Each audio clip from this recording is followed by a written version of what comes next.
My company, whose division is based in Des Moines, Iowa, provides essential video and broadband products and services to smaller cities and towns in many states represented by this committee, including Iowa, Wisconsin, Missouri, and several others. I'm here today on behalf of the American Cable Association. The association's members range from family-run businesses serving a single community to multiple system operators like Mediacom that provide vital video, broadband, and advanced services that bridge the digital divide in many smaller markets. Small cable operators are important businesses in their communities, providing not only broadcast and cable programming, but also extending the geographic reach of broadcast programming to consumers and increasing their viewership. Additionally, many of ACA members offer exclusive local and community-oriented programming not carried by other operators, like Iowa's Mediacom Connections channel. As we approach next year's digital transition, ACA and its members are fully committed to ensuring its customers have a seamless transition, and we are working to ensure others know how to prepare for the transition. ACA is an active member of the DTV Transition Coalition, and like many ACA members, Mediacom has undertaken a massive education campaign to prepare consumers for the digital transition, and that includes public service announcements, information in our monthly billing statements, and meetings with community groups. ACA and its members are committed to ensuring its subscribers can continue to view broadcast stations after the transition. To make that happen, tens of millions of dollars have been invested in purchasing and upgrading the equipment necessary to provide digital signals in a format that is viewable on both digital and traditional analog sets. Today, even as government broadcasters and cable operators work together to minimize the confusion among consumers associated with the digital transition, their collective efforts may be disrupted by broadcasters who will be negotiating retransmission consent deals with cable operators at roughly the same time. In the second half of 2008, the retransmission consent agreements that enable cable operators to offer local broadcast signals will expire, and ACA expects a significant number of its members to face difficult negotiations.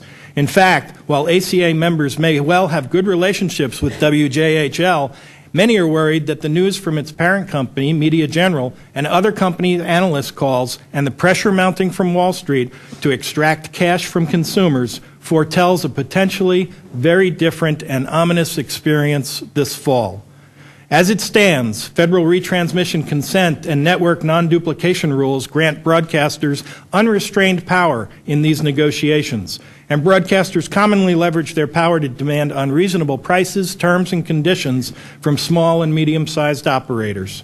Furthermore, they use this power to demand per-subscriber fees 200 to 1,100% higher for smaller operators than for larger ones for identical content without any rational justification. These higher costs are then borne by consumers.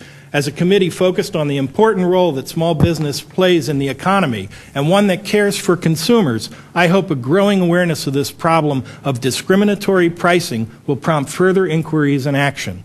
As a negotiating tactic, broadcasters often threaten to force small cable operators to drop their signal as a means of pressuring operators into accepting unfair deals which raise the rates on consumers. This practice, which will, under the best of circumstances, disrupt service with no regard for consumers, will cause mass confusion in the months before and after the transition.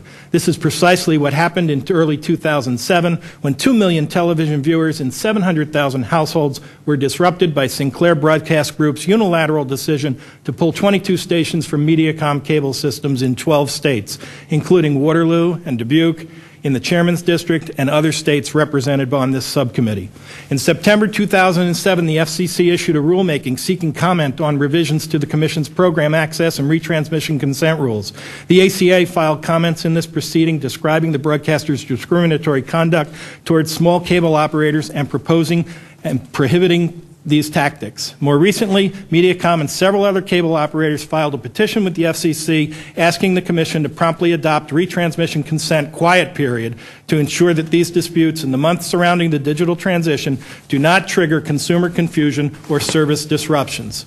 To put an end to the discriminatory retransmission consent practices that harm consumers and to ensure uninterrupted service for ACA subscribers during this transition, we encourage this committee to conduct a further review of these issues.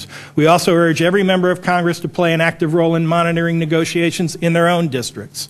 Chairman Braley, Ranking Member Davis, and members of the subcommittee, thank you again for your opportunity to testify.